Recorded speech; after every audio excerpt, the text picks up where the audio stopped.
Hello, good evening. It's 5:30 p.m. Welcome to Eyewitness News live from our studios here at number 11 Dr. Morton Loop in Adabraka, Accra. My name is Nana Tufo Boateng, and this evening I am here with Akusia Oche. Coming up over the next 1 hour, 30 minutes, over 300 doctors of pharmacy threaten legal action against the Ministry of Health over non-payment of allowances after completion of their 1-year mandatory housemanship. Also coming up, Ghana Armed Forces rejects claims that its men assisting the police in the event of an electoral violence amount to a military overthrow. And later, there's a proof that, yes, there are electoral materials, specifically biometric verification devices, biometric registration kits, in the hands of people other than the Electoral Commission. 52-year-old man arrested in the Eastern region for possessing a biometric verification device belonging to the Electoral Commission.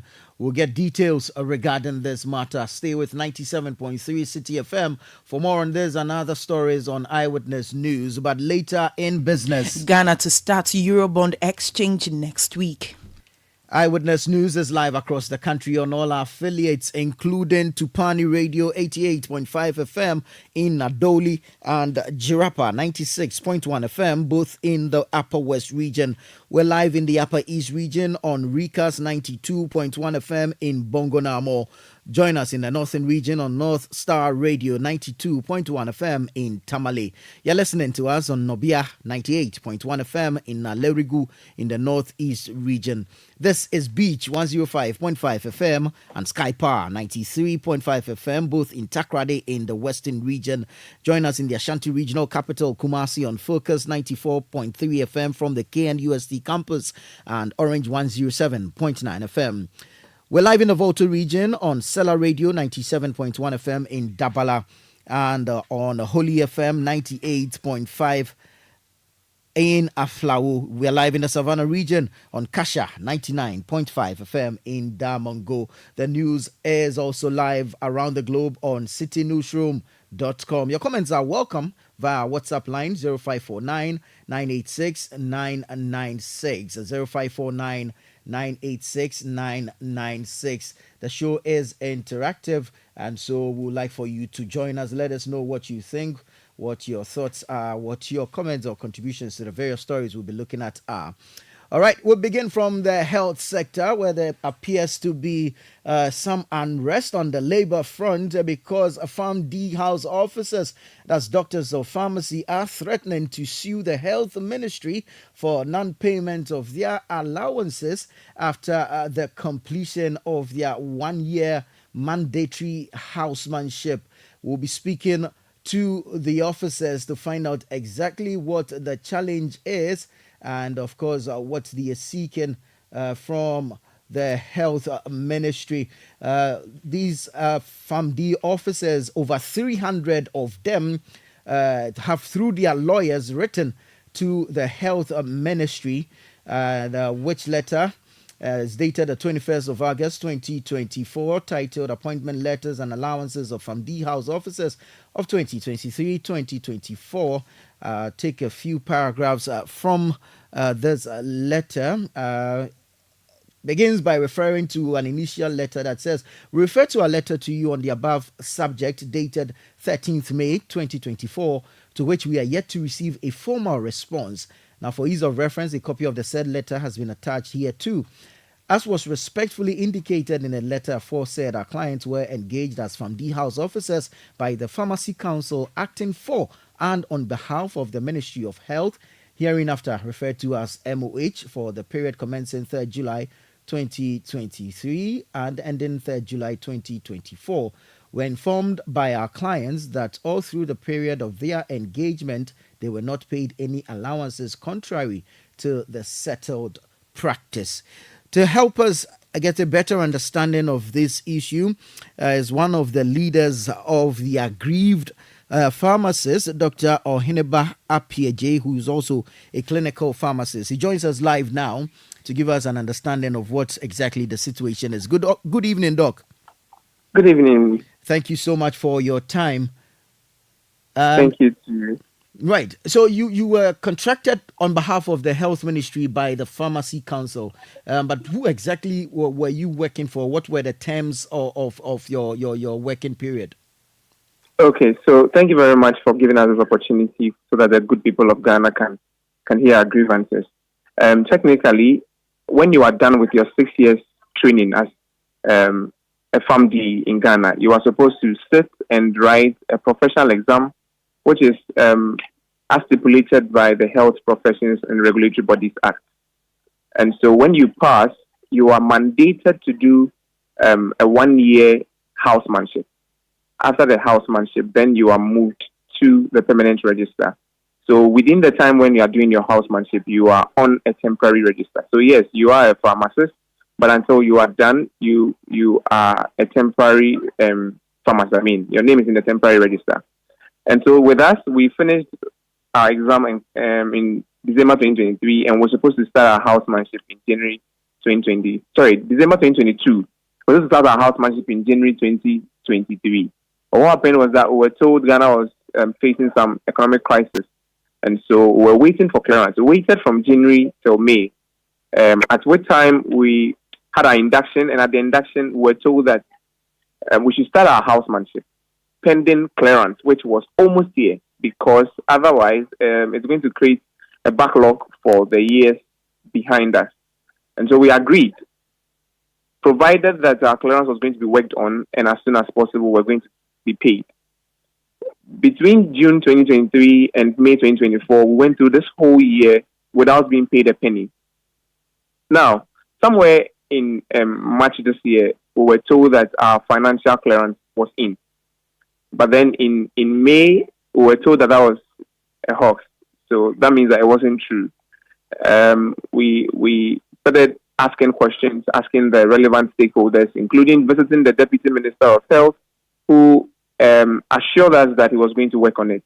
On 3rd June 2024, this year, we were called to a stakeholder engagement, at which time we were told that our money will be paid in bulk, and so we should give them some time. They are working on it.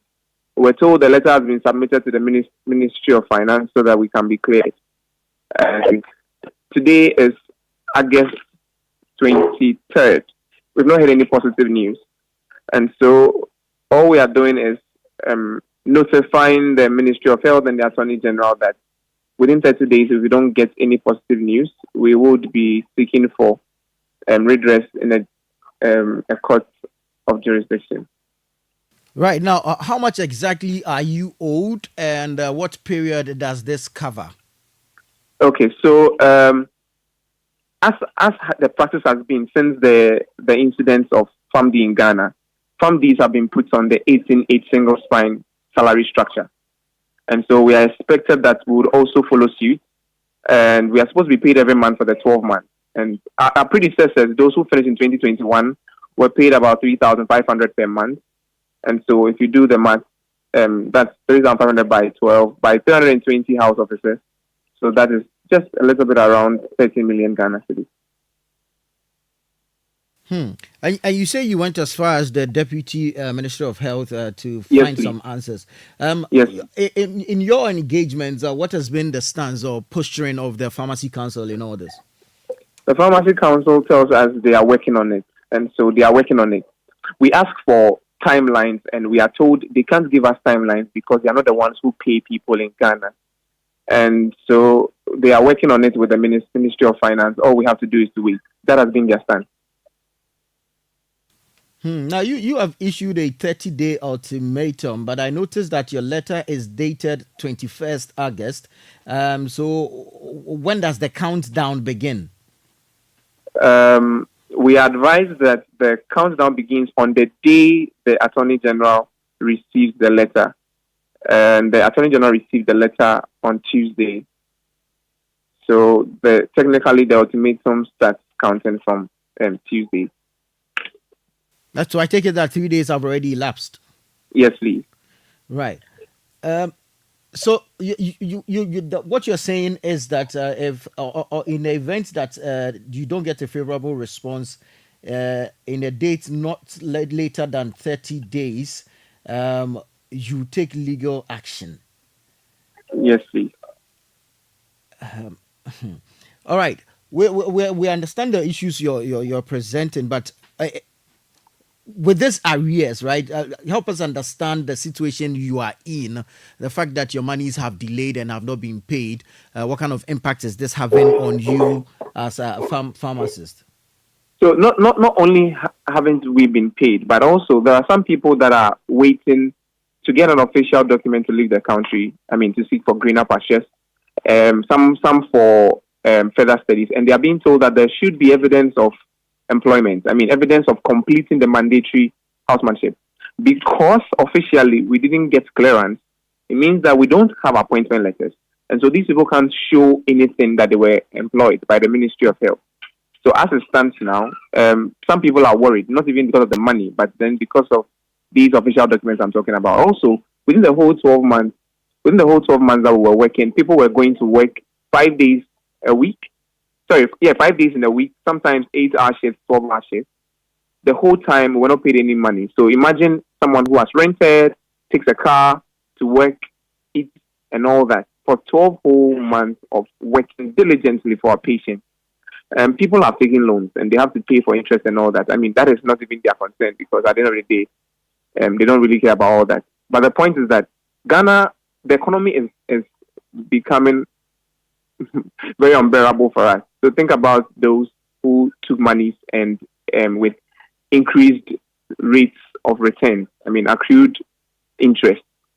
With the same people not being paid, how are they going to even pay for the money that they collected? And day in and day out, the economic situation of the country gets worse. Price of goods are increasing. And so how do they even fend for themselves? This is the reason why we are seeking for this action. Because at the end of the day, if we wait till, say, 5 years' time and we are paid, the amount of money that we get then, it may be the same amount, but the value will not be the same.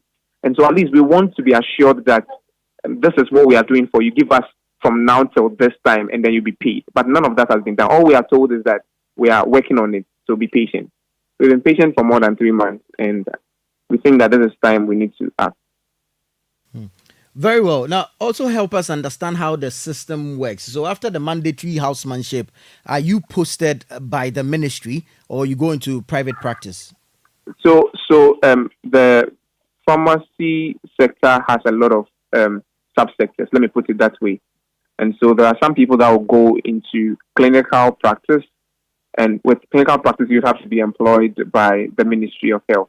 There are some people that want to go into community practice. There are some people that want to go into regulatory practice. There are some people that want to go into marketing, to the industry, to academia, and all that. So not everybody. In fact, just about 10% of the entire class would want to even go into clinical practice. And the last time even such an employment was done was about 4 or 5 years ago. And so that's not even something that we are really looking forward to. All that we are requesting for is that our monies be paid. People want to do other things. We need to move on with our life.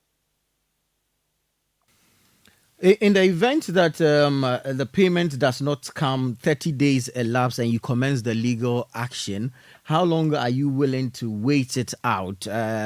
Should there be a delay with the court proceedings?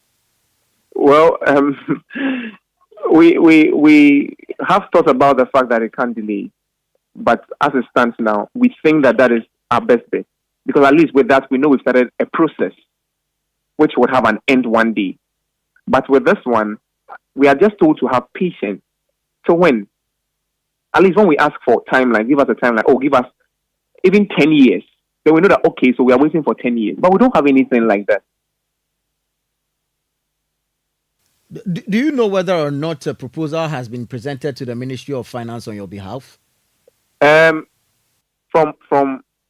sources I can't state on the call, we are told that our letter hasn't reached the Ministry of Finance. Although you were given assurances that it will be sent? Yes, please.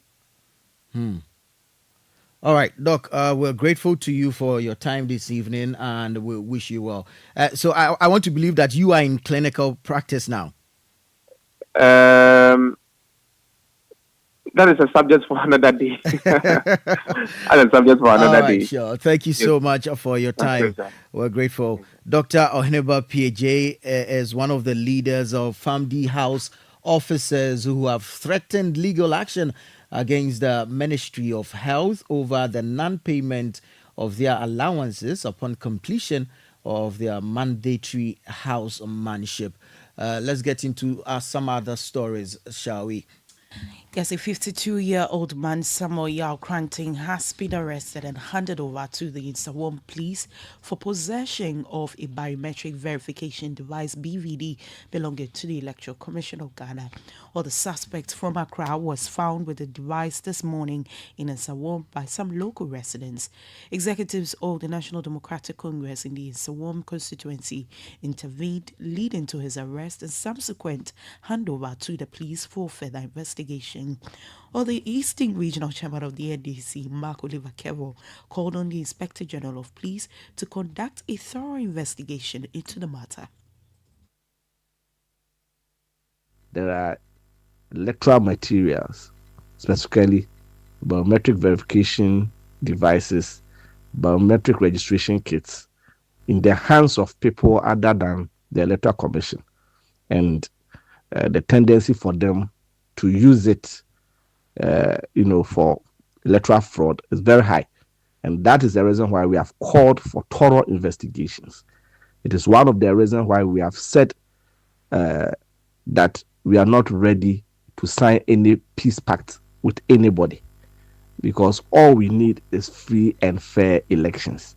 And if the Electoral Commission is not committed to it, then nobody should stampede anybody into signing into a peace pact. We just want the right thing to be done. That was the Eastern Regional Chairman of the National Democratic Congress, Mark Oliver Kevo. Now, the Ghana Armed Forces has reacted to an assertion by the Executive Director of the Institute for Democratic Governance, IDEC, Dr. Emmanuel Akwete, that there is a threat of a military overthrow in Ghana, especially if the pending general elections turn violent. Now, the military, in a press release, rejected the claim that its personnel assisting the Ghana Police Service in the event of violence during the elections amounts to a military overthrow. Now, before we get into the statement of the Ghana Armed Forces, let's take a look at what the Executive Director of IDEC, Dr. Emmanuel Akwete, said. And Dr. Emmanuel Akwete made the assertion that Ghana's democracy is under threat if the concerns of the pending election turning violent are not addressed. Now, speaking in an interview on a radio station in Accra on Wednesday, August 21, Dr. Akwete noted that the Ghana Armed Forces has on more than 2 occasions threatened that if elections in the country turn violent beyond the control of Ghana Police Service, it would intervene.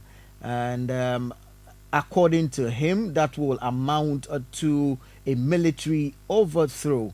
And so these are the statements that Dr. Emmanuel Akwete made. Now let's take a look at the response by the Ghana Armed Forces and what they have said in their statement.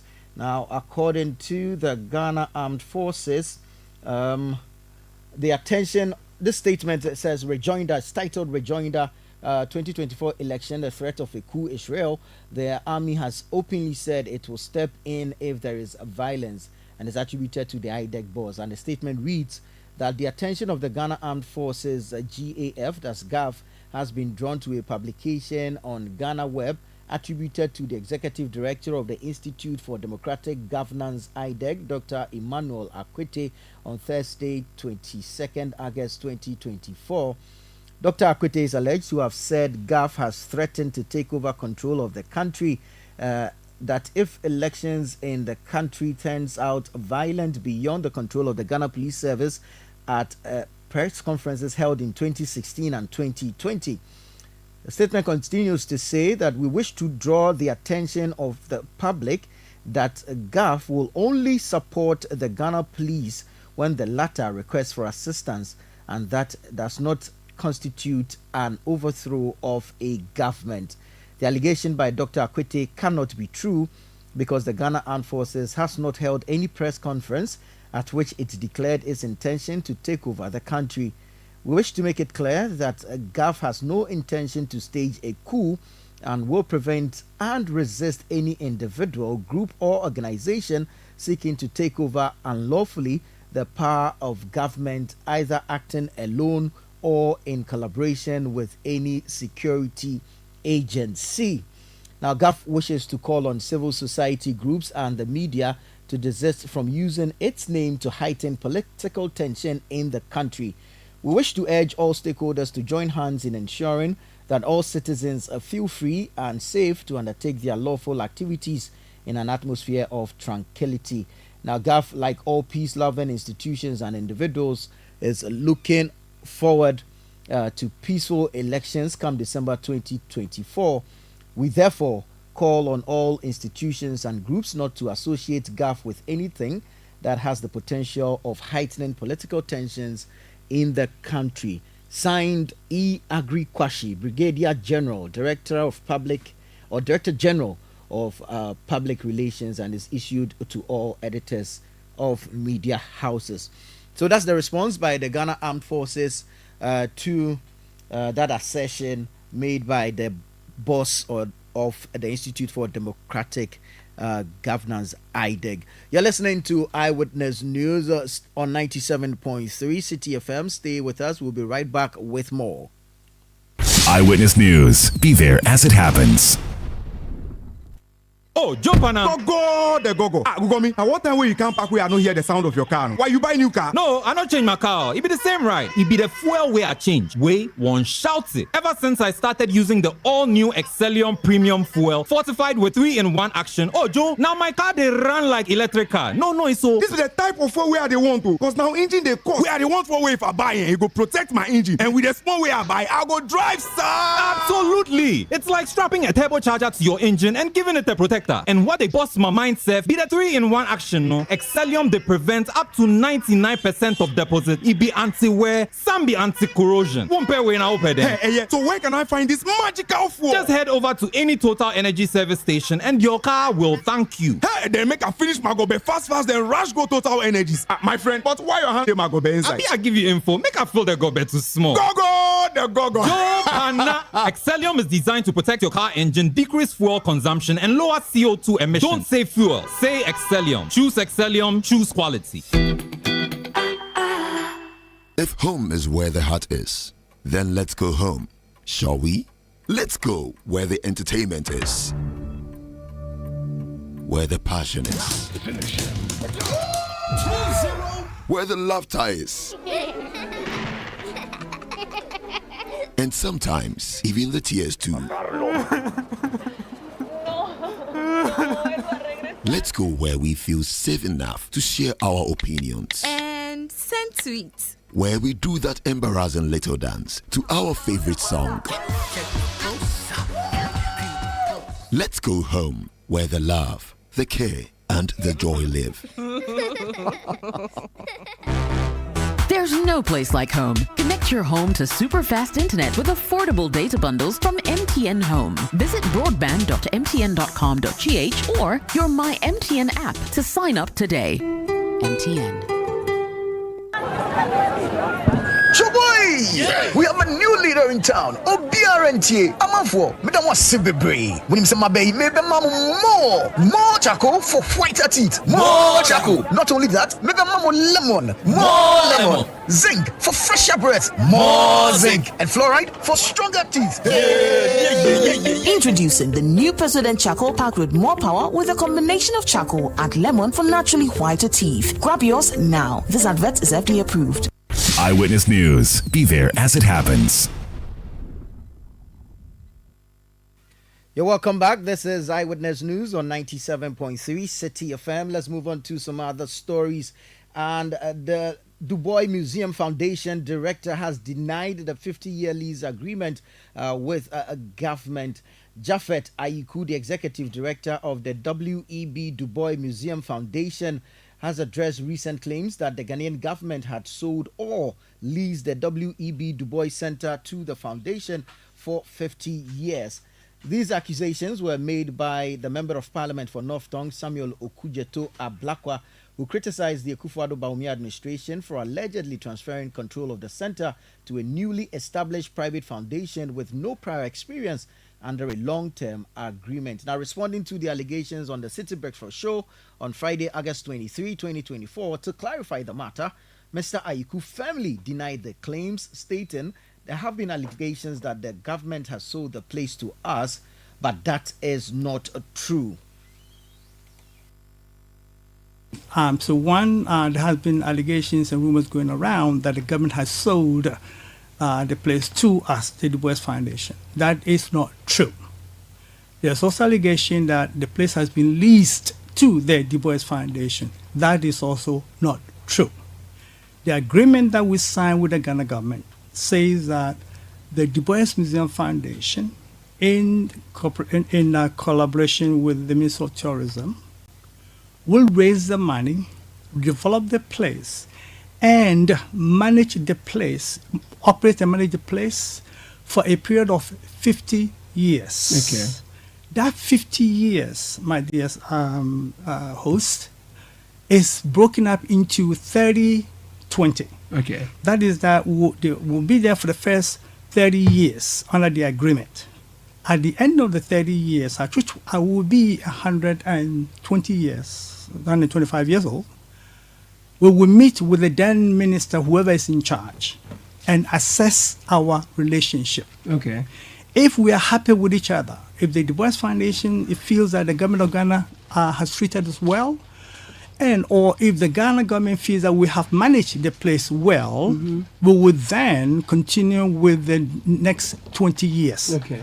Okay, listen to this is a very important clause, and I think my okay. So if we are not happy and we cannot remediate the relationship, the Du Bois Foundation walks away.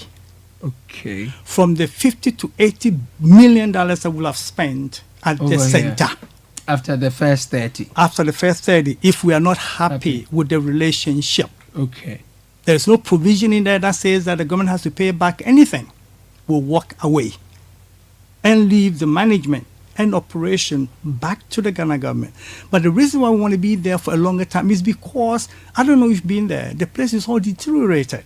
Okay, we don't believe that the Ghana government or its agencies have either the knowledge or the excitement or enthusiasm about the life and works of Du Bois to care much about the place. Maybe it's the money that it doesn't have. Perhaps it's the money that they don't have, or I know. But you feel they've abandoned the place. Yeah, the place has been abandoned. Right. So the Du Bois scholars, the people who care, the people who care about the Du Bois legacy says, hey, we are willing to provide our expertise and our money to manage the place on behalf of the Ghana government. Okay. The place is still going away. It's right here in Ghana. So how are you planning to involve the local community and ensure that the center remains a public asset after you have renovated it? How much is it going to cost, by the way? We're talking about $50 to $85 million. Anglo, as it is, doesn't look so we're going to restore it to the way it was when the Du Boises lived there. And you've raised that fund already? For that bungalow, we got about $5 million for that project already, and we haven't started a capital campaign yet. Wow. You know why?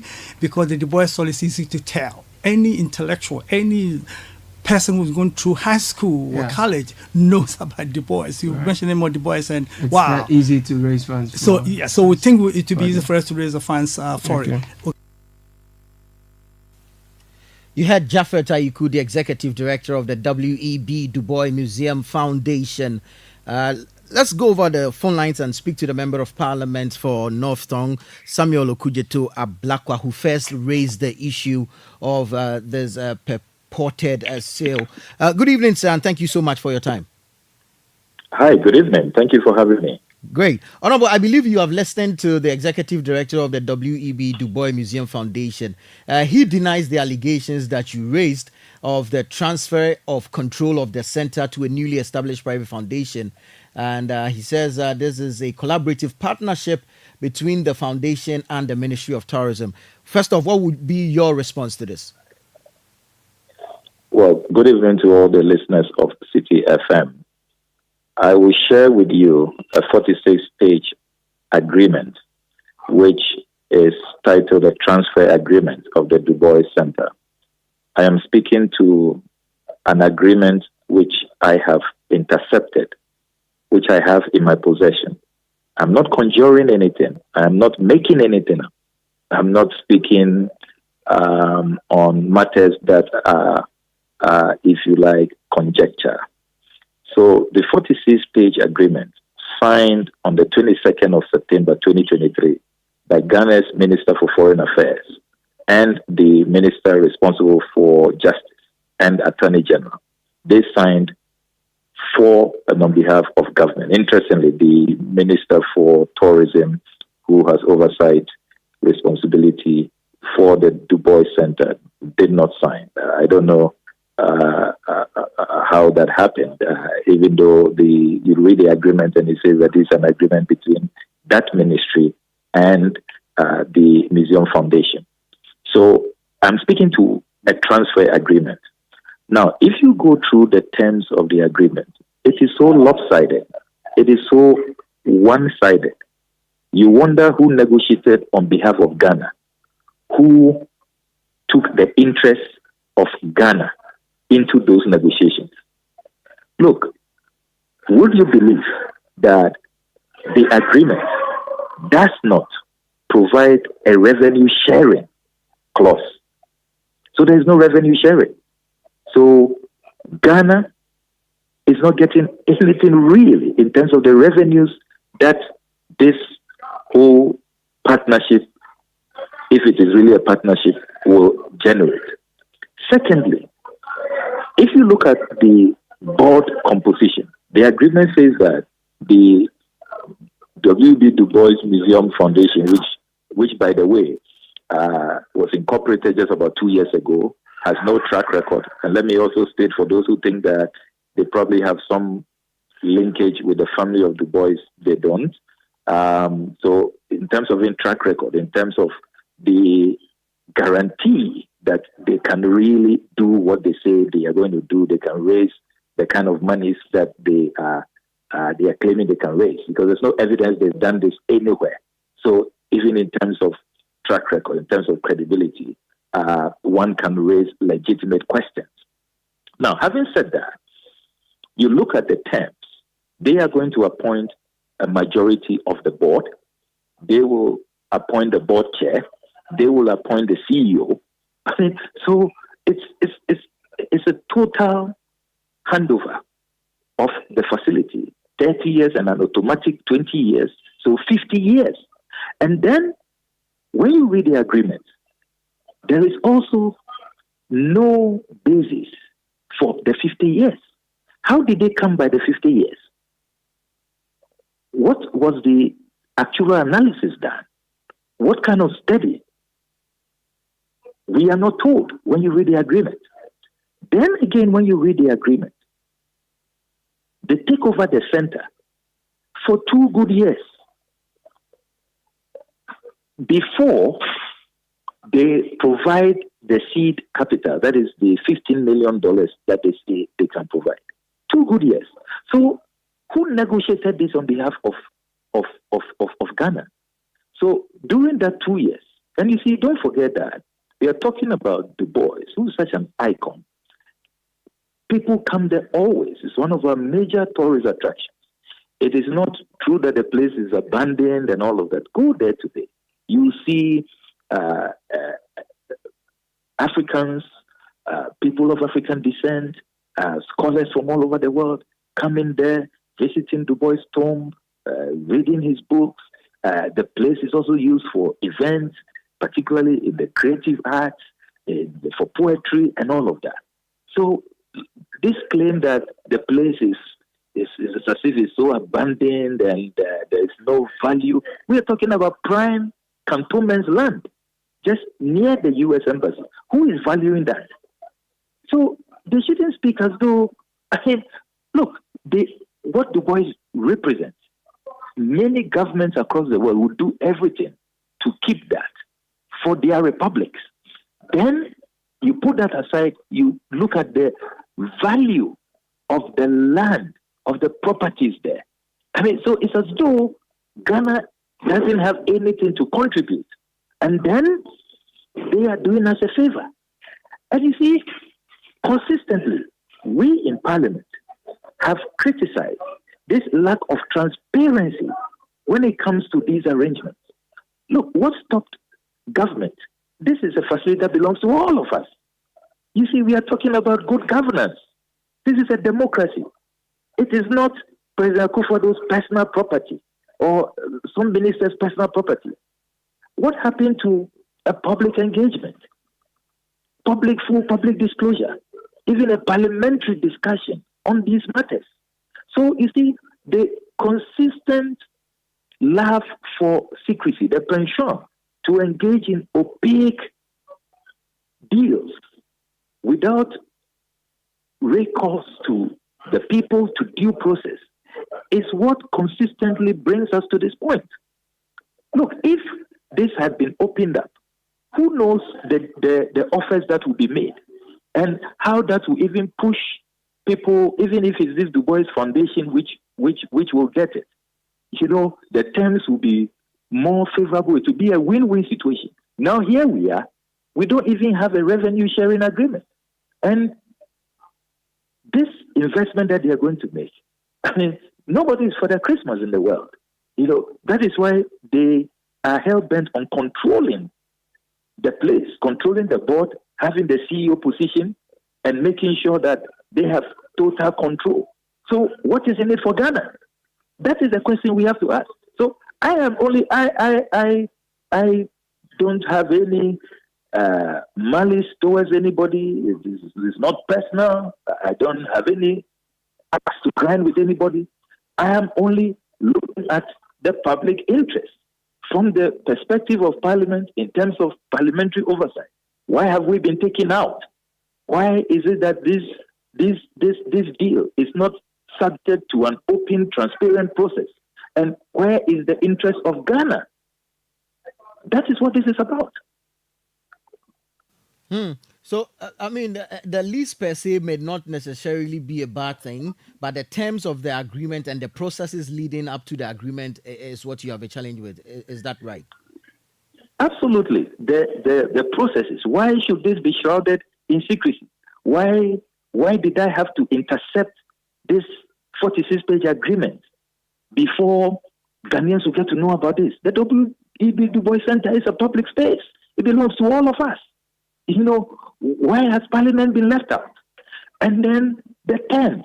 Why is there no revenue sharing agreement? Why is it that, I mean, they have total control? Majority on the board, the CEO, the board chair. It's like, it's a total handover. We are just giving away the W.E.B. Du Bois Center. Is that fair? So are they saying that this has no value, W.E.B. Du Bois has no value, the land, all the properties there, the assets there? I mean, so it's just, we should just give it up, give everything away like that, and then we are not even told what kind of actuarial analysis has been done. Why 50 years? Why 50 years? And then why is it that they take over the place 2 years? They have 2 years. And you see, let's remember, PBS. We have not even finished talking about PBS. We haven't retrieved all our monies. PBS is keeping our money. Again, lack of due diligence. PBS didn't have the track record. We were told, oh, let's believe them, let's trust them. Let's accept everything they are saying, hook, line, and sinker. And you see what happened. They couldn't raise the guarantees, and government itself said that they have been defrauded. They had to concede. Meanwhile, we raised these issues about track record in Parliament. They didn't listen to us. I'm seeing a similar arrangement here. Look, if people have nothing to hide, they are they want to be above board. You may have good intentions, but you see, processes are important. Let things be done transparently. Open up. Let us conduct ourselves above board. Let's have a win-win situation for everybody. You know, but when things are shrouded in secret, are you aware that as we speak, David Ajayi again, and he features in every deal since President Akufo-Addo was sworn in. He has already been paid $2.5 million. We are being told that it is monies raised from the donors. But you see, are we sure that was the best deal? And how was David Ajayi? He was just told to come along. No competitive process. Since this government came to power, it's as if we don't have architects in Ghana again. Remember that the Architects Institute had to issue a statement some months ago about how everything is going to David Ajayi. They can't even compete. They are not even allowed to compete.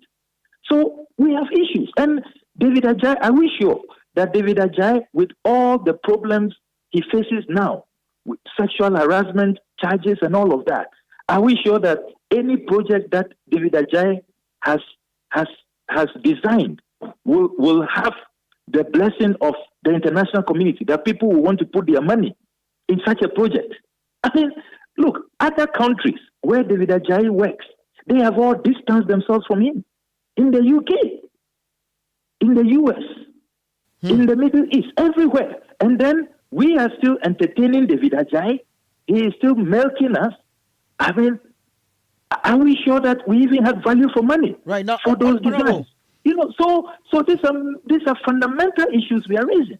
Right. Honorable, in your initial expose regarding this matter, you mentioned that per the agreement, the foundation will appoint a majority of 6 board directors, while the government of Ghana appoints only 3. You went on to say that the agreement also ensures that only 2 government of Ghana nominees will have top management positions, as the foundation enjoys an unlimited number. What would have been an ideal arrangement or agreement in your own perspective? So, if you look at best practice across the world, when you really say that what you are pursuing is a partnership, if you want to have the CEO, at least we should have the board chair. At least we should have the board chair so that we can have a fair, say about this matter. Look, we have the asset. We have Du Bois. It is Kwame Nkrumah's, great effort. Du Bois could have, gone to anywhere and he will have received a rousing welcome. He was inspired by what Kwame Nkrumah and the Ghanaian people were achieving here and what it represented to the black people. So he decided to come to Ghana to renounce his U.S. citizenship and to take up Ghanaian citizenship. So such an icon, and it's part of Ghana's history, Ghana's heritage. You don't just give it away. I will say that the government of Ghana should have majority on the board. In all of this, when you read this agreement, there is no value being placed to, what the government of Ghana, what Kwame Nkrumah did, what all of us did to attract Du Bois, and what Du Bois represents to black people, which is, totally invaluable, immeasurable. You can't put a price to it, no matter how much they think they are bringing. Whether it's $200 million, $300, $500 million, no matter what you are bringing, it cannot match what Du Bois represents and how we manage as a country, our founder, our first president, attracting him here. And then the value of the land. We are talking about prime cantonment's land next to the U.S. Embassy. You read the agreement. There is no mention of that, no analysis of that. It's as if they have just come to rescue us, to save us for the Christmas. We don't have anything to contribute. There is nothing we are bringing on board. Meanwhile, if we don't have Du Bois, if Du Bois is not in Ghana, his tomb is not in Ghana, he doesn't have that history with Ghana, who is going to donate any money to you? You cannot raise funds. Nobody will mind you. The reason why people will want to donate to you, it is because of where he is and what Ghana represents in that equation.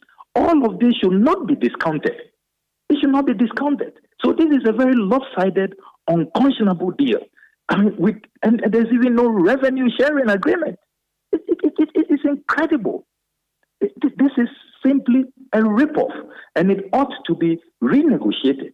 Even if there has to be this partnership, we cannot proceed with this agreement. Very well. Now, Honorable, before we let you go, we've noticed that you've put out another list of lands sold to persons affiliated with the government. If you can throw some light on this for us. Yes, you are right. I have been publishing. Indeed, I am engaged in a serialization. Later today, I'll put out part 2 of this list. And I'm just focusing in this particular tranche on the AU Village La Wireless lands. You recall that last week, the lands minister addressed a press conference and stated emphatically that public lands are intact. They are safe and secure. These are his words. He chose these 3 terminologies: intact, safe, secure. And the lands minister said that the Ghanaian people should ignore what I'm saying is all propaganda and that President Akufo-Addo is not selling public lands. Meanwhile, we all see around us on a daily basis, we receive the reports all across the country, public lands that are being sold like there is no tomorrow.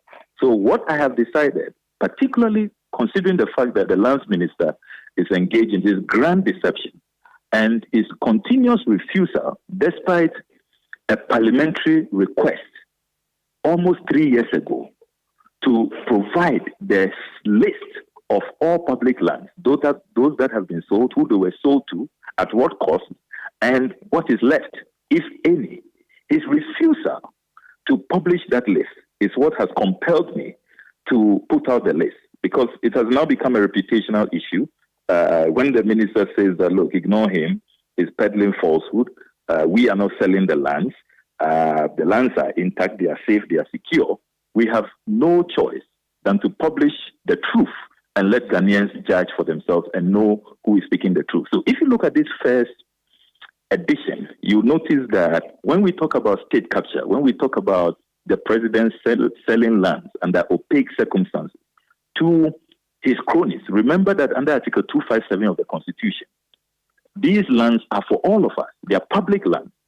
The president is only to manage these lands on our behalf. But here we are, the president. If you look at the first 10 names I've put out, Kate Chinfua, the current MPP women's organizer, he purchased the land from the president on the 31st of August 2022. Then you have Ibrahim Mohammed Awar, the Minister for Tourism, Arts and Culture, at the time of the purchase, 30th of November 2020. Then you have the governor of the central bank, Dr. Ernest Yedu Addison, who also did his purchase on the 31st of August 2022. Elsie Ado Awaji, the deputy governor, on the 27th of August 2020, she also purchased hers from the president. Maxwell Opoku Afari, the deputy governor, Bank of Ghana, he purchased his on the 31st of August 2022. Then you have Joseph Boahin Edu, the CEO of Cocobod. This is becoming a who is who list, isn't it? He did his purchase on the 30th of October 2020. And you have Dr. Janet Ampedu Fufie, the chairperson of Presidential Emoluments Committee. She did her purchase on the 29th of June 2022, all under this current lands minister who is saying that they are not selling lands and the lands are safe and intact. Then you have Kwabena Mante Jaktenyako, who is the president's appointee at the Ghana Airport Company Limited. He's on the board. He did his purchase on the 22nd of October 2022. Then you have Ghana's High Commissioner to Canada, His Excellency Anson Rafford Ajete Sowa, did his purchase on the 14th of October 2020. And then you have Anna Asari Odro, who is a former MPP women's organizer in the Holland chapter, on the 25th of February 2021. So these are incontrovertible facts, totally unimpeachable, irrefutable, absolutely impeccable. And in part 2, you will be seeing the unconscionable terms under which these lands were sold under very opaque circumstances. They were not advertised. You see the rates. So when we talk about state capture, it's real. And you see, we need to be having a discussion as a country. Should these state lands be sold? And if they should be sold, should they be sold under these conditions? What happened to transparent and accountable mechanisms? Even if they should be sold, shouldn't it be advertised? Shouldn't it be open? Shouldn't you, a worker at Citi FM, hear about it, know about it? And if you are interested as a Ghanaian, because these are lands for all of us. Remember that these are lands the government acquired since 1947. These are public lands. So to the extent that these things are being done under very opaque very nepotistic circumstances being done under the cover of darkness, and we are not even getting value for money. This cannot continue. That is why I am leading efforts for a private members bill so that we ban. You see that this makes that private members bill very relevant, so that politically exposed persons will be prohibited from buying state assets. We cannot continue this way as a country. Thank you so much, Honorable. But I must say that we are unable here at Citi FM to verify or to ascertain these allegations as you have made them. But thank you so much for your time this evening. And we wish you well with the private members bill. And more importantly, we wish you well with the launch of the manifesto tomorrow. Thank you very much. Thank you. And I'm absolutely convinced that our manifesto will deal with some of these things. Thank you very much. Thank you so much for your time. The Honorable Samuel Okujeto Ablakwa is the Member of Parliament for North Tongue. Let's get some more stories with Akusia. Well, the Institute for Energy Security, IES, has challenged assertions that the Gold for Oil program has successfully averted fuel shortages in Ghana since its implementation. All this comes after the managing director of the Bulk Energy Storage and Transportation Company Limited, formerly BOST, credited the policy with preventing potential fuel shortages despite some doubts from industry analysts. In an interview with Citi News, a research and policy analyst at IES, Derek Hatcher, contended that the policy has had little noticeable impact. As at the time the policy was introduced, it was able to do just 33% of the market share. The initial idea was that it was going to do 100%. If it is 100%, then that is how you know that, okay, you're able to control the market share. But if you are doing 33%, then BDC are the one being 67%. So that 67%, assuming you have more power than them, you don't have that market share than them. And so they are the ones who are even driving the thing. And they do not depend on good for oil policy. The second part of it, on the international market, prices as it stands now are more reduced as compared to the time that the good for oil policy was introduced. And so why will you tell me that the good for oil policy, if you had not been a good for oil policy, prices on the local pumps now would have been around 35 to 40 Ghana cedis per liter. And so definitely I cannot buy that idea. The second part of it is that the exchange rate now is now even worse off as compared to the time it was introduced. Because the idea of the good for oil policy is that it's supposed to ensure forex stability. And we know that is a major driver when it comes to price determination of fuel at the various pumps. And so if the forex now is now worse off as compared to the time it was introduced, then you ask, what is the impact for the good for oil policy? That was research and policy analyst with the Institute for Energy Security, IES, Derek Emmanuel Hatche. Now, ahead of its manifesto launch tomorrow, the NDC has reaffirmed its pledge to legalize Okada commercial motorbike operations. Now, this follows threats by riders to boycott the 2024 elections due to harassment from law enforcement. At the Road Safety Code of Practice launch in Accra, the NDC Deputy Communications Officer Malik Basintali assured that the party will legalize the Okada operations. The NDC has been committed to any regulation or every regulation that seeks to sanitize the system and seeks to foster the prosperity of human lives in this country. Even though a lot of details haven't really gone into the regulation of Okada business, even though it's in our manifesto, there are suggestions and contributions we'll be putting across to further make it better for the adherence of regulation on our streets. In the coming days, would bring out a lot of new regulations that I'm sure the road safety would add on to their principles. Our manifesto will be launched on Saturday. Would have a lot of regulations on road safety. I've gone through MPP's manifesto, 260 pages. There's no way they've factored human lives. They don't care about you and I. Expect that on Saturday. You expect that from the nation builder. President Mahama will profess solutions. I mean, we profess solutions to problems, and we know that one of the problems in this country is loss of human lives through accidents and all of that. So we'll definitely have a solution to it. We are not like the other people. That was Malik Basintali, Deputy Communications Officer of the Opposition National Democratic Congress. Well, meanwhile, the National President of the Okada Riders Association of Ghana, Michael Kofi Owusu, says his outfit is keenly waiting to hear this policy announcement at the manifesto launch tomorrow at Winneba. The main thing is the legalization, and then the putting measures and other things in place, like to regulate it, let us go to training session and all that.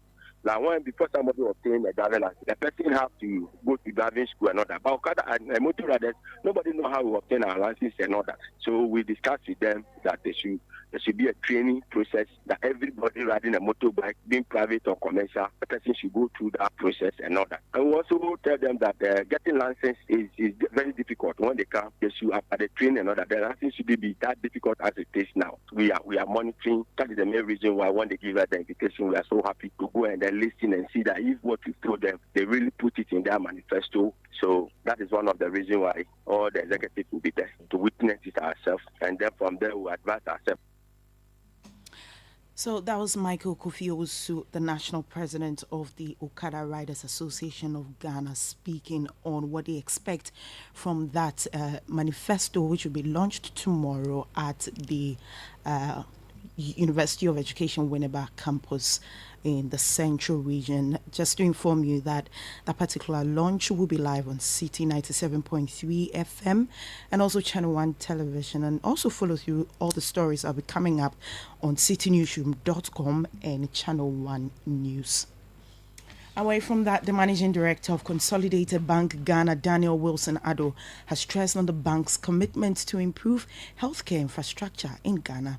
He revealed this at the commissioning of an ultra-modern laboratory at the Latte Health Center by the CBG at Latte Mande, Ikuapem North in the Eastern Region. While the laboratory is equipped with state-of-the-art technology to enhance medical diagnostics, Mr. Addo, who is the managing director of CBG, added that whenever there's the need to, the bank will contribute to health infrastructure in such localities.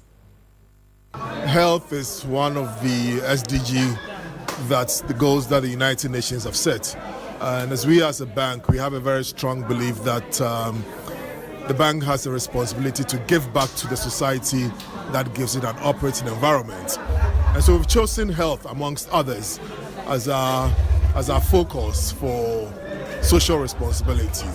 This was a facility that needed a laboratory, and that's why we decided to assist in that regard. So the idea is to contribute to the health infrastructure around our branch network. That was the managing director of the Consolidated Bank Ghana. Meanwhile, the deputy director of Nursing and Midwifery Services, Regina Kwele Kluche, emphasized the importance of having a laboratory at the health center. She highlights the convenience and accessibility the new lab will provide.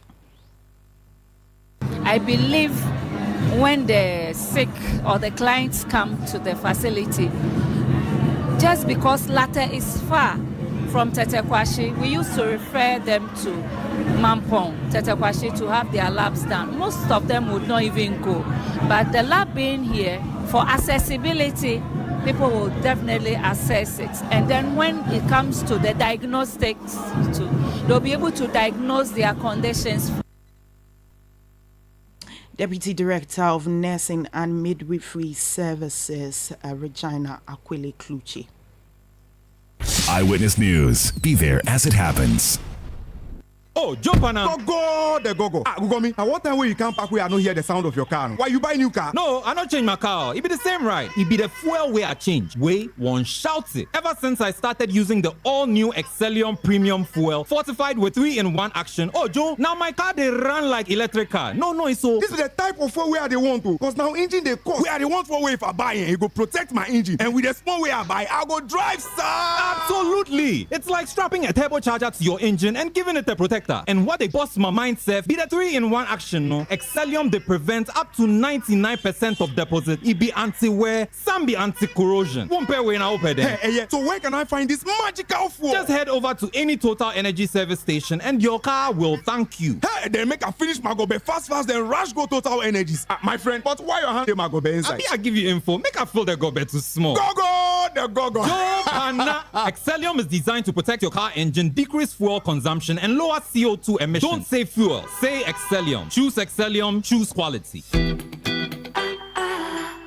If home is where the heart is, then let's go home, shall we? Let's go where the entertainment is, where the passion is, where the laughter is, and sometimes even the tears too. Let's go where we feel safe enough to share our opinions. And send tweets. Where we do that embarrassing little dance to our favorite song. Let's go home where the love, the care, and the joy live. There's no place like home. Connect your home to super fast internet with affordable data bundles from MTN Home. Visit broadband.mtn.com.gh or your My MTN app to sign up today. MTN. Eyewitness News. Be there as it happens. Get the details. Every significant financial transaction, every market movement, and all the policies that affect your business. City Business News. Be informed. Friday edition of the City Business News on Eyewitness News. I am Akusia Otre. The details now. Ghana is set to kick off a debt exchange program next week to finalize the restructuring of its dollar bonds. Now, according to Minister of State at the Finance Ministry, Abinal Sayasari, investors will have 10 working days to swap their existing securities for new ones. The following report has more. The announcement came as Ghana's Eurobonds maturing in 2032 rose by 0.2 cent to 51.64 cent on the dollar, while bonds due in 2035 increased by 0.1 cent to 51.62 cent on the dollar as of 4:30 p.m. in London. In June, Ghana reached a preliminary agreement with Eurobond holders to restructure $13 billion of Eurobonds.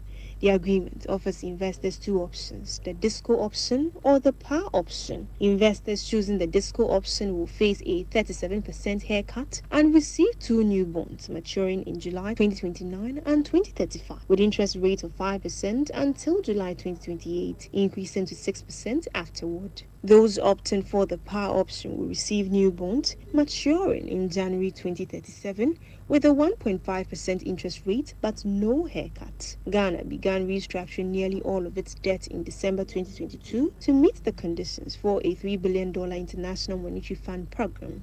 The country completed a domestic debt exchange last year and in June reached an agreement with bilateral lenders to restructure $5.1 billion in loans. The deal has been praised as one of the fastest under the Group of 20's common framework, which ensures comparability of treatment between sovereign lenders and bond investors. That was a news desk report filed by Edna Agnes Boachi. Away from that, Asanko Gold Mine Limited is currently facing challenges in boosting its gold production due to difficulties in making advance payments for essential mining equipment. This issue arises from a recent revision by the Bank of Ghana regarding advance payment regulation for imports. In July, the central bank increased the allowable advance payments for imports from $50,000 to $200,000 per transaction. Now, however, the company states that this directive complicates the procurement of critical mining equipment from overseas, which often requires a 50% down payment. Dr. Charles Amwa, Managing Director of Asanko Gold Mine Limited, has called on the Ministry of Lands and Natural Resources to intervene, allowing the company to continue its support for the gold for oil policy. Obviously, it's a challenge that we're facing as a result of our payment overseas, which we want is assistance to advocate on our behalf, given that Asanko as a company don't have any retention agreement. And for that matter, we repatriate all our proceeds back into the country. And then, as we all are aware, most of this mining equipment are purchased from overseas, and they always will require 50% down payment. And the current directive from Bank of Ghana that advance payment cannot be done exceeding $200,000 is putting a lot of strain on us. We are unable to actually push most of our expansion projects to help, enhance our gold production. That was Managing Director of Asanko Gold Mine Limited, Dr. Charles Amwa. In response, Deputy Minister for Lands and Natural Resources, George Mrekuduka, who visited Asanko Gold Mine Limited, assured that steps will be taken to address these concerns. 200,000 threshold that is given to you may be pushed a bit forward, and I believe you have a threshold for that. If it's pushed to maybe 800,000, and specifically for these projects, if we could do that specifically for this project, and then that would be acceptable. So we may have to do a presentation to them, no PowerPoint presentation, for them to understand what we mean by the 800,000 that we're demanding for these two projects. And I think that could be handled. So I'll run it with him, and when you are back to Accra, we can meet as well to see how best we handle this matter. Deputy Minister for Lands and Natural Resources George Mreku Duke, now the Chief Executive Officer of the National Entrepreneurship and Innovation Program, Kofi Ofosu Nkansah, is calling for timely investment to revolutionize Ghana's entrepreneurial skills and also its landscape. He maintains that nurturing young businesses is pivotal to driving local economic growth through job creation. Speaking at the 5th edition of the presidential pitch themed Youth Entrepreneurship, Power and Possibilities, Ofosu Nkansah reaffirmed his commitment to supporting and aspiring emerging businesses. Youth entrepreneurship is a key to unlocking the potential of our young people. It is a key to creating jobs, stimulating innovation, and solving real-world problems. As a result, the NEIP continues to use its resources and platforms to nurture the can-do spirit of budding entrepreneurs through events such as the presidential pitch. It is in this same spirit that this year we are focused on the theme Youth Entrepreneurship, Power and Possibilities. Through the presidential pitch, we are highlighting a brighter future of possibilities. We are envisioning a future, preferably within a decade, where successful businesses from this pitch will conquer international markets and be listed on international stock markets. We at the NEIP take the privilege to lead your flagship initiative for providing integrated support for startups very seriously. We believe in the power of timely funding, mentorship, and training to transform business ideas. We know that creating a viable ecosystem can turn ideas into reality and passions into businesses.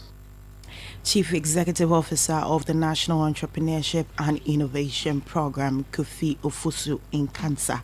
Wrapping up this week's edition of City Business News on Eyewitness News. I am Akosia Oche. Do stay with us. Up next is Point Blank. Are you feeling tired after a hard day's work? Have you lost your appetite even for your favorite dish?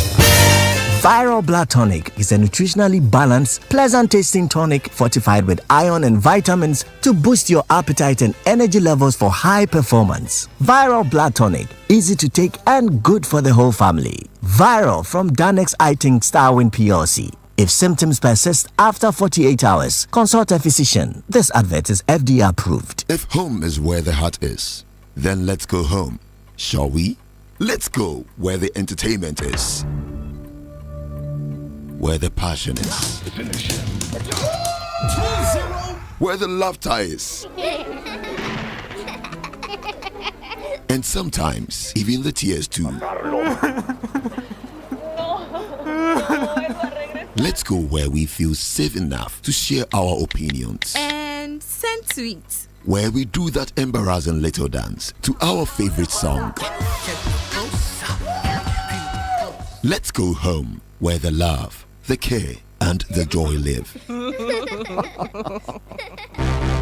There's no place like home. Connect your home to super fast internet with affordable data bundles from MTN Home. Visit broadband.mtn.com.gh or your My MTN app to sign up today. MTN. Eyewitness News. Be there as it happens.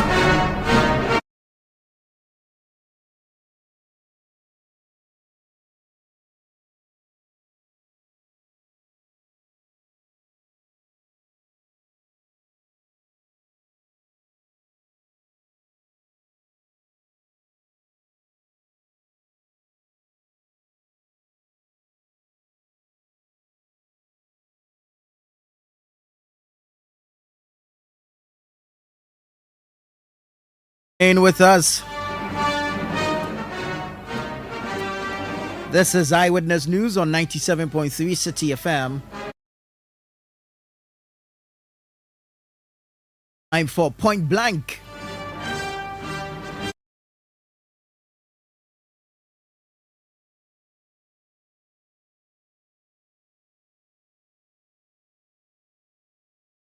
On Monday, July 29, 2024, after its third reading on the floor of Parliament, the House passed the Ghana Shippers Authority Bill 2024 into law. However, there's been some resistance and further calls on the President, Nana Addo Dankwa Akufo-Addo, not to assent to the bill. One of such organizations or associations that has raised issues with the bill is the Ghana Union of Traders Associations, GUTA. And joining us point blank this evening is the president of the association, Dr. Joseph Obeng. Good evening, sir, and thank you for your time. Good evening, boss. Yes, sir. So, what really are your concerns regarding the Shippers Authority Bill 2024, and why are you asking the president not to assent to it? Yeah, so we have always been clamoring for Ghana Shippers Authority to have some strength to be able to monitor the activities of the shipping lines so that they can protect the shippers. So the act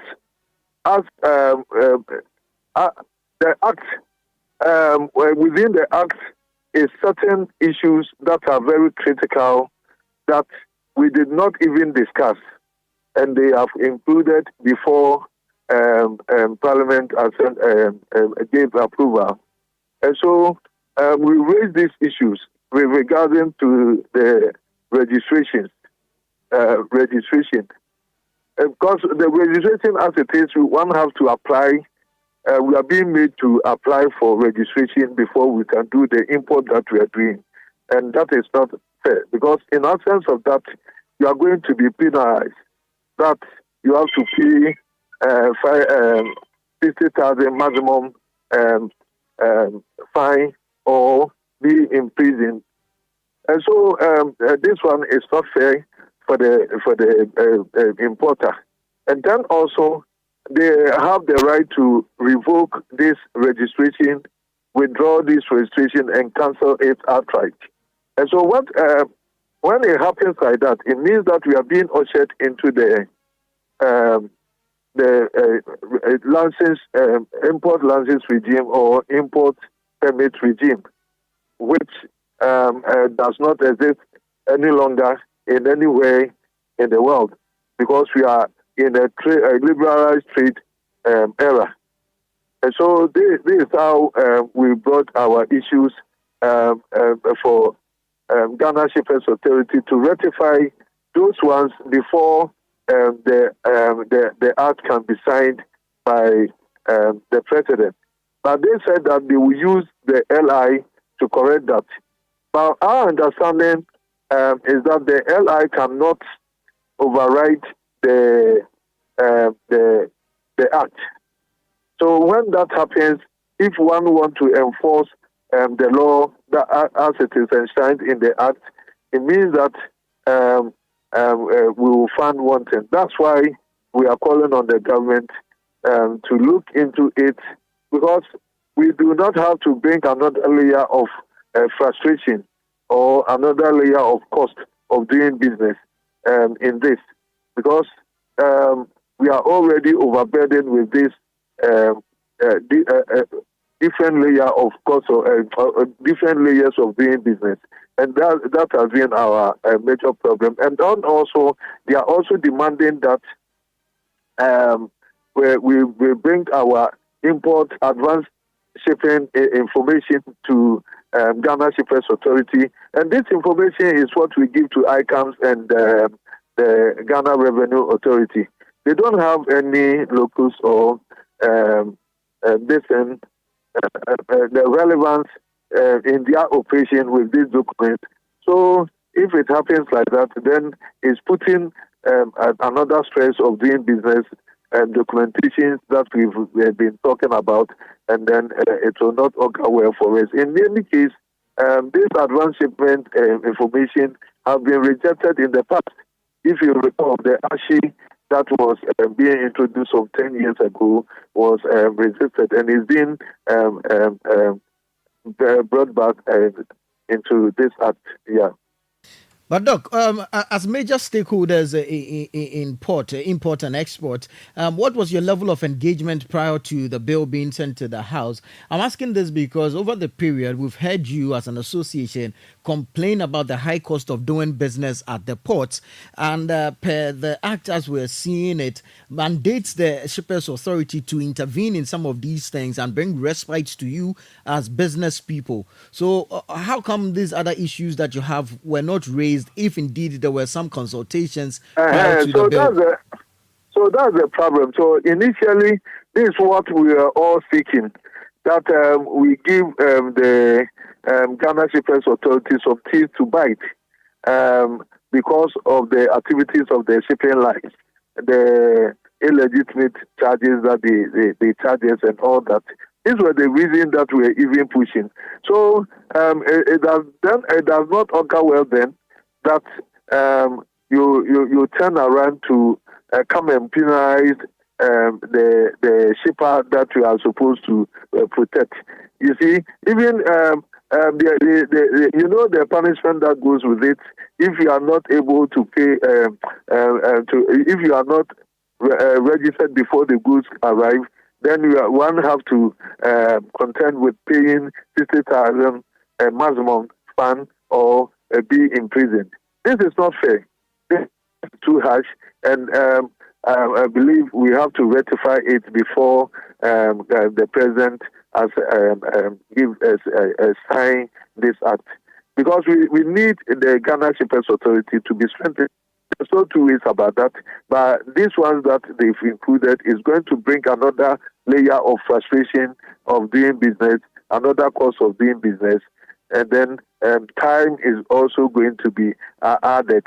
But the trade facilitation debars all these things. The trade facilitation is ease and cost and time of doing business. You understand? And we need to enhance that. So we are not saying much. We say that we should go back and then rectify these issues. You said they will use the LI to correct it. But you know that somebody will still come and then say that I'm enforcing the law to the letter as enshrined in the act. I hope you understand my point. And so why don't we rectify it? Then the president sign it. It's as simple as that. Doc, thank you so much for your time this evening, and we wish you well. Thank you. I think I've made my point clear. Very well. Yeah. Dr. Joseph Obeng is the president of the Ghana Union of Traders Association. Let's still stay on this matter and speak to the former president of the Ghana Shippers Authority, Dr. Kofi Mbia. Good evening, sir, and thank you for your time. Good evening, and thank you, and good evening to your listeners. Thank you so much. Doc, I want to believe that you've had time to go through this act, and as it says, it's been passed by Parliament, but some concerns have been raised.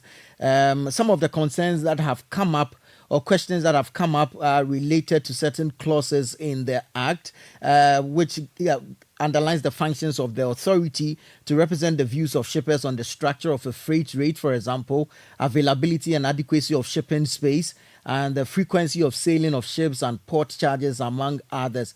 Now, the questions that have come up include whether or not the authority will now begin to negotiate freight rates for each shipper, although this is purely a transaction between importers and exporters. I don't know what you make of this and other issues that have been raised regarding the Act. Thank you very much. I must start off by indicating that this has been in the pipeline for a very long time. And I indicated earlier in one other radio station that this is a defining moment for commercial shipping. And I think it is important that the various stakeholders, I think I heard you say it, who, time without number, have complained that the maritime space, as far as ports and port charges and things are concerned, is chaotic. And therefore, there was the need to bring some sanity. And I have heard them also complain that the Shippers Authority did not have teeth and therefore could not bite. And so many things were going on wrong in the maritime space. So you raised issues, for example, about the structure of freight rates, availability of shipping space, etc.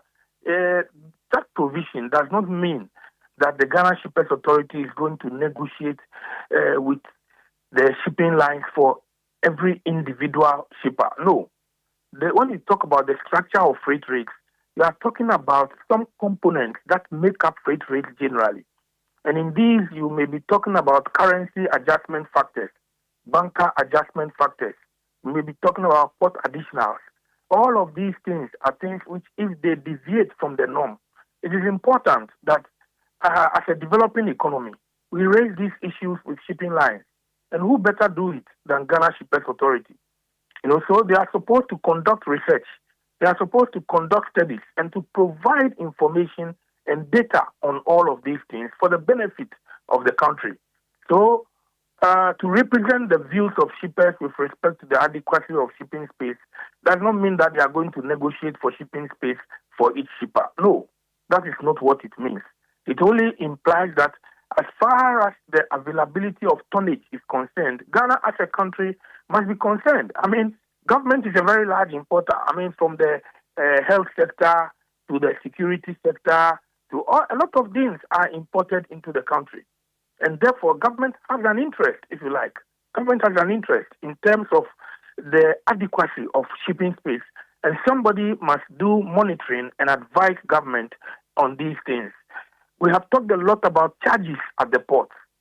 And how do we regulate the charges? We cannot. And we shouldn't single out only shipping lines for the purpose of regulation of commercial shipping.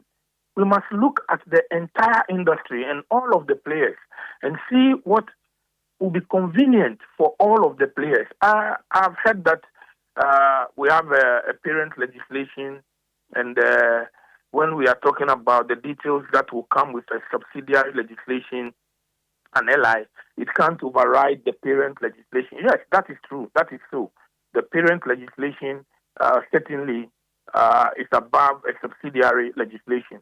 But what the parent legislation, which I have found in the Act, for example, where the parent legislation talks about prescribed fees, the fees, they don't have been determined in the Act.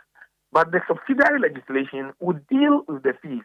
And that is where, when the players sit together, they may look at something which is nominal. And also, I've heard that it's been said also that Shippers Authority in the Act wants to introduce a licensing regime for shippers. I do not think that there is a licensing regime for shippers. Shippers are expected to register. And in this era of digitalization, the registering will be at the touch of a button. And I don't think that that will be another layer or impediment as far as the process is concerned.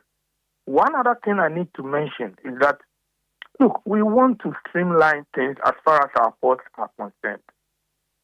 Even though we talk about icons, etc., still go to the port and you realize, yes, there has been some improvement, but we can do better. And we want customs to apply transactional values. That is what the World Trade Organization, that is what the WTO says. And we must move towards transaction values. The only way customs can rely on transaction values is when they are credible, when they are authentic, when they are genuine. That is the only way on which they can rely on this. But when you ask people to submit their invoices, then you have a problem. You can't have a legislation that pleases everyone. It can't please everyone. But I think at the end of the day, we must look at the bigger picture and look at the fact that this is a defining moment for the commercial shipping industry. And if we want to bring sanity into the system, then we must let this act pass. If we have issues, I believe they will deal with the nitty-gritty, they will deal with the details, and those details, as has been pointed out, can be accommodated within a legislative instrument. The broad framework has been provided by the Act, and the details could be provided in a legislative instrument. And all players can help to shape this up. Because I know for a fact, and the stakeholders at various times come that we need to take action. Ghana Shippers Authority doesn't have bites. There is so much going on which is wrong in the industry. So I believe it's important. It's important that we all come together if there are issues that we need to sort out with Ghana Shippers Authority, let's sit down with them. Let's dialogue. Let's look at the way forward. But it is imperative that we sanitize the system. And I believe this act is purposed to do that. Doc, another issue that has been raised would have to do with the conflict of interest situation, where the act will mandate the GSA to resolve disputes in commercial dealings between shippers, shipping service providers, and of course regulatory agencies at the port. Now, wouldn't this give a dual role of facilitator and regulator? You see, I don't see that. I must be honest. When UNCTAD, these words, the choice of words, they emanate from UNCTAD. When UNCTAD says that shippers organizations shall represent the views of shippers, the words are used advisedly. The shippers organizations are not shippers themselves. They are not shippers. So they can play the role of an arbiter based on the information they have. Where there is a need for them to bring in independent persons, they can form a committee with independent persons on board. So I don't think that there is an issue of conflict of interest. I mean, even among the telcos, when there are issues that arise, the National Communications Authority, which is a regulator, it does mediation between them. So it is still possible for the government organization, as I have said, if it is to represent the views of shippers, it doesn't mean that it should be biased in favor of shippers. It is just that in looking at the totality of things, it stands in a better position to understand the viewpoint of shippers and therefore to articulate it. It doesn't mean that they will be biased against the interests of other players. So I don't see a conflict of interest in that regard. Remember also that beyond the Ghana Shippers Authority, we have our courts of competent jurisdiction. The Ministry of Transport is there. That's another layer of appeal. Then you also have, in fact, you have the board, you have the Ministry of Transport, then you have the jurisdiction of the ordinary courts of the land. So I believe that the opportunities are manifold for redress. I don't think that we should be concerned so much about the conflict of interest situation. The issue of licensing, I mean, it keeps bouncing back. It appears that's more of like a major headache amongst the various stakeholders. Now, will it be important or will it be necessary for the GSA to register all shippers and shipping service providers when it already has access to ready data from ICOMS? You see, a data that you have, that sits somewhere, it's not the same as data when you take it and people belong to you, and therefore you represent their interest based on that. And therefore they know that they are working with you under a certain banner. I have looked at the legislation. I think that the drafter, where he wants to use licensing, uses the word licensing. Where he wants to use registration, uses registration. As far as shipping service providers are concerned, it is registration. It is not licensing, and I don't see any issuance of permits. And I don't think any interpretation can be given to registration as to impute licensing. Doc, thank you so much for your time this evening. We are grateful. Thank you. I'm grateful too. Dr. Kofi Mbia is a maritime law consultant and a former president for the Ghana Shippers Authority, speaking to us regarding the Ghana Shippers Act 2024, which has been passed by Parliament, awaiting assent by the President, His Excellency Nana Addo Dankwa Akufo-Addo, to be made law. Now, there's been some level of resistance or opposition to this, especially by organizations such as the Ghana Union of Traders Associations, who've raised concerns with certain aspects of the act as it is now. Mind you, the National Democratic Congress, NDC, is launching its manifesto on Saturday in Winneba.